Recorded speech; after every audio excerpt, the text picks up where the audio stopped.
आपका स्वागत है हमारे चैनल नवेंदु क्लासेज में। आज हम बात करेंगे इलेक्ट्रिक डाइपोल मोमेंट पे। इलेक्ट्रिक डाइपोल मोमेंट को P से डिनोट करते हैं। यहाँ पे आप देख सकते हैं कि एक इलेक्ट्रिक डाइपोल है AB, जिसके A पॉइंट पे -q चार्ज है, B पॉइंट पे +q चार्ज है। दोनों चार्जेस के बीच का डिस्टेंस जो है 12 है, सेंटर इसका O है। मैं आपको बताऊं कि जब कभी भी हम लोग फिजिक्स में मोमेंट शब्द यूज करते हैं तो उसके लिए डिस्टेंस से मल्टीप्लाई करते हैं। जैसे आपने 11th में पढ़ा होगा, मोमेंट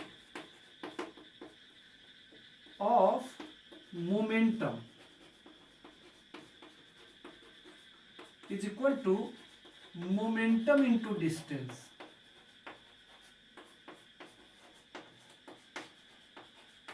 आपने पढ़ा होगा moment of force is equal to force into distance. तो बिल्कुल इसी तरह से आप देख सकते हैं मोमेंट शब्द के लिए, मोमेंट शब्द जहां भी यूज होगा उसके लिए डिस्टेंस से हम लोग मल्टीप्लाई करते हैं। आज हम लोगों को मोमेंट निकालना है किसका? डाइपोल का, इलेक्ट्रिक डाइपोल का। इलेक्ट्रिक डाइपोल चार्ज से बना हुआ है, तो आज डाइपोल का मोमेंट निकालने के लिए हम लोग चार्ज इंटू डिस्टेंस लिखेंगे। लेकिन डाइपोल में दो चार्ज है, तब जबकि दोनों का मैग्नीट्यूड सेम है तो हम लोग दोनों चार्ज लिखने की जरूरत नहीं है, किसी भी एक चार्ज का मैग्नीट्यूड, क्योंकि दोनों में से प्रत्येक चार्ज का मैग्नीट्यूड तो सेम होता है। तो देखिए, फोर्स का moment force into distance, momentum का मोमेंट तो मोमेंटम इंटू डिस्टेंस, तो डाइपोल का मोमेंट तो चार्ज इंटू डिस्टेंस। तो देखिए क्या लिखेंगे हम लोग फॉर्मूला।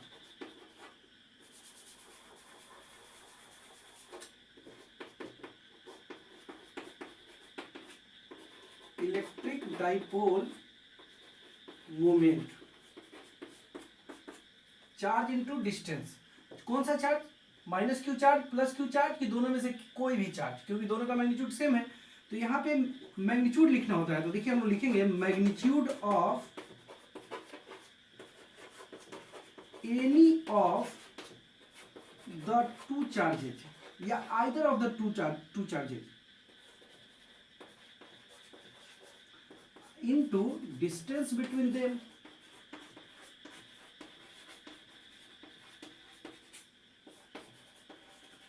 तो आप खुद देख सकते हैं यहाँ पे हम लोग डिफिनीशन क्या देंगे इलेक्ट्रिक डाइपोल मोमेंट का। इलेक्ट्रिक डाइपोल मोमेंट क्या है? इलेक्ट्रिक डाइपोल मोमेंट को हम लोग डिफाइन कैसे करेंगे? Product of magnitude of any of the two charges, either of the two charges and distance between them is called electric dipole moment. इसको हम लोग देखिए सिंबॉलिकली फॉर्मूला में कैसे लिखेंगे। इलेक्ट्रिक डाइपोल मोमेंट को P से डिनोट करते हैं, और magnitude of any of the two charges, चाहे -q हो चाहे +q, मैग्नीट्यूड तो q है, और दोनों चार्जेस के डिस्टेंस, और दोनों चार्जेस के बीच का डिस्टेंस आप देख सकते हैं 12 है, तो q इंटू 12। तो इलेक्ट्रिक डाइपोल मोमेंट का फॉर्मूला हो गया P is equal to q into 12।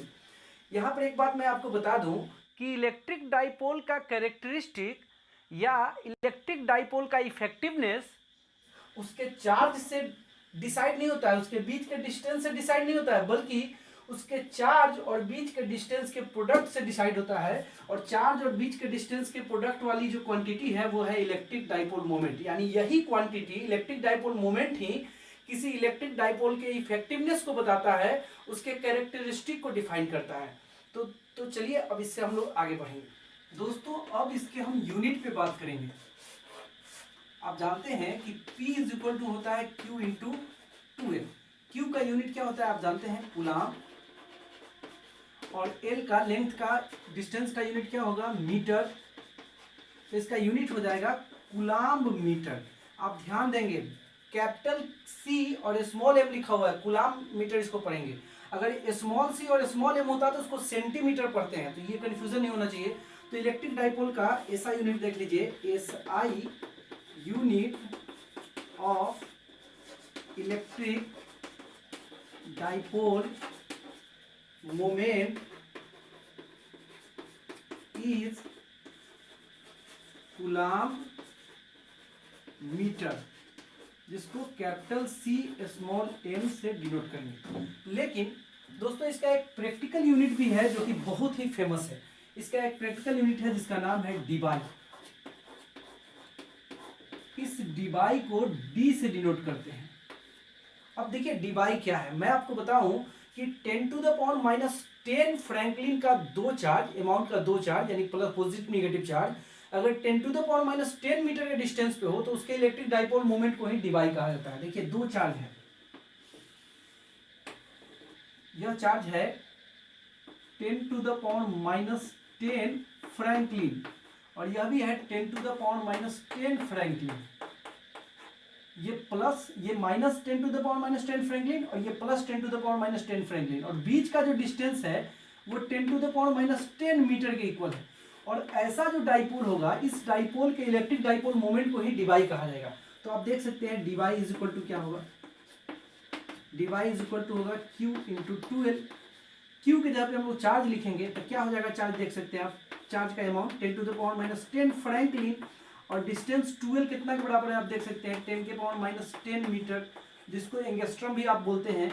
आप लोग याद होगा फ्रैंकलिन पढ़े होंगे चार्ज का यूनिट, फ्रैंकलिन को स्ट्रैट कूलम भी कहा जाता है या फिर इसको ESU भी कहा जाता है। और 1 ESU इज इक्वल टू होता है 1/3 इंटू 10⁻9 कूलम।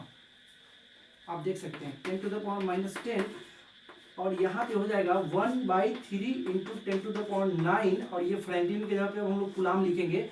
फ्रैंकलिन को कूलम में कन्वर्ट करने का ये कन्वर्सन हमने आपको बताया है, जहाँ पे चार्ज पढ़ाया है वहाँ पे आप जाके देख लेंगे, इंटू 10⁻10 मीटर। अब देख सकते हैं यहाँ कूलम और यहाँ पे मीटर, तो दोनों एक साथ हो जाएगा। तो ऊपर में हो जाएगा 10⁻⁻20, यहाँ का -10 और यहाँ का -10, और नीचे में हो जाएगा 3 इंटू 10⁻9 कूलम मीटर। यहाँ पे स्पेस नहीं था, अभी हमने इधर स्पेस कर लिया है। तो आप देख सकते हैं डीवाई इज इक्वल टू हो गया है 10⁻⁻20 बाई 3 इंटू 10⁻9 कूलम मीटर। तो ये हो जाएगा 1/3 इंटू 10⁻⁻29 कूलम मीटर। तो आप देख सकते हैं ये इक्वल में हो जाएगा 0.33 इंटू 10⁻⁻29 कूलम मीटर। इसको हम लोग लिख सकते हैं 3.3 इंटू 10⁻⁻30 कूलम मीटर। तो ये कन्वर्सन आप याद रखेंगे, डिवाई बोले तो 1 डिवाई, यहाँ पे डिवाई जिसको कैपिटल D से डिनोट करते हैं, 1 डिवाई इज इक्वल टू होता है 3.3 इंटू 10⁻30 कूलम मीटर। तो ये कन्वर्सन भी आपको याद रहना चाहिए। दोस्तों अब हम बात करेंगे कि इलेक्ट्रिक डाइपोल मोमेंट एक वेक्टर क्वांटिटी है कि स्केलर क्वांटिटी। आप देख सकते हैं इसका formula P is equal to होता है Q इंटू 2L। यहाँ पर Q भी एक स्केलर क्वांटिटी है और L भी एक स्केलर क्वांटिटी है। Scalar into scalar is equal to scalar, लेकिन इस इलेक्ट्रिक डाइपोल मोमेंट को वेक्टर क्वांटिटी माना गया है, क्योंकि बहुत ऐसी क्वांटिटीज हैं जो वेक्टर होती हैं जिनमें डायरेक्शन होता है, लेकिन बहुत ऐसी क्वांटिटी हैं जिनमें डायरेक्शन नहीं होता है। इसके बावजूद भी उनको वेक्टर माना गया है फिजिक्स में, या कुछ सिचुएशन में उसको वेक्टर मान लिया जाता है।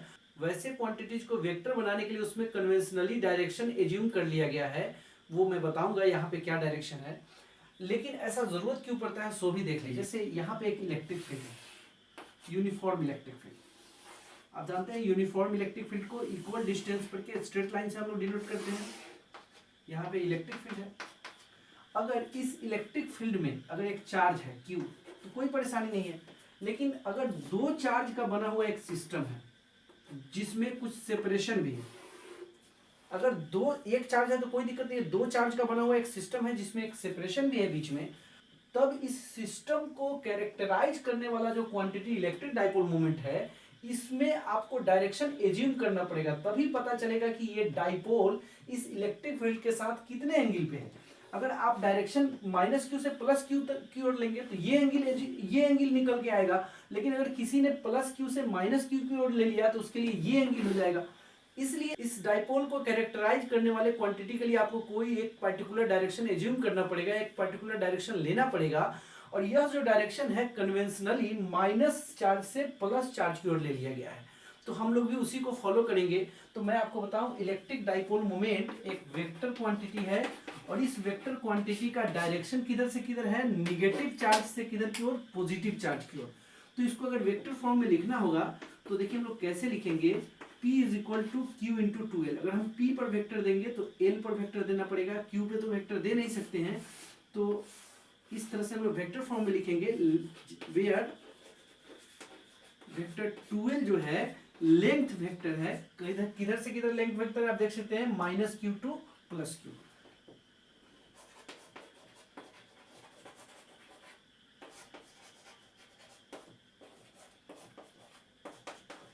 और एक बात यहाँ पे और भी बता दूं कि इलेक्ट्रिक डाइपोल मोमेंट जो है -q से +q की ओर होता है, और यही कारण है कि हम लोग अक्सर इलेक्ट्रिक डाइपोल पे जब डिस्कशन करते हैं तो निगेटिव चार्ज को बाईं तरफ रखते हैं लेफ्ट साइड में, और पॉजिटिव चार्ज को राइट साइड में, क्योंकि ये जो डायरेक्शन है हम लोगों के लिए कंफर्टेबल है। अगर उधर हम निगेटिव रखते इधर पॉजिटिव रखते तो ऐसा डायरेक्शन हमको उल्टा लगता, इसीलिए हम लोग जनरली माइनस को इधर प्लस को उधर रखते हैं। अगर आप उधर माइनस इधर प्लस रख के भी अगर कैलकुलेशन करेंगे, अगर आप उधर माइनस और इधर प्लस रख के भी अगर डिस्कशन करेंगे तो उस हिसाब से चीजें बदल जाएंगी, लेकिन कोई अंतर नहीं आएगा। तो आज के वीडियो में दोस्तों इतना ही। अगर पहली बार मेरे चैनल पे है तो चैनल को सब्सक्राइब कीजिए और बेल बटन को दबाइए और ऑल नोटिफिकेशन को ऑन कीजिए। फिर मिलेंगे अगले वीडियो में किसी नए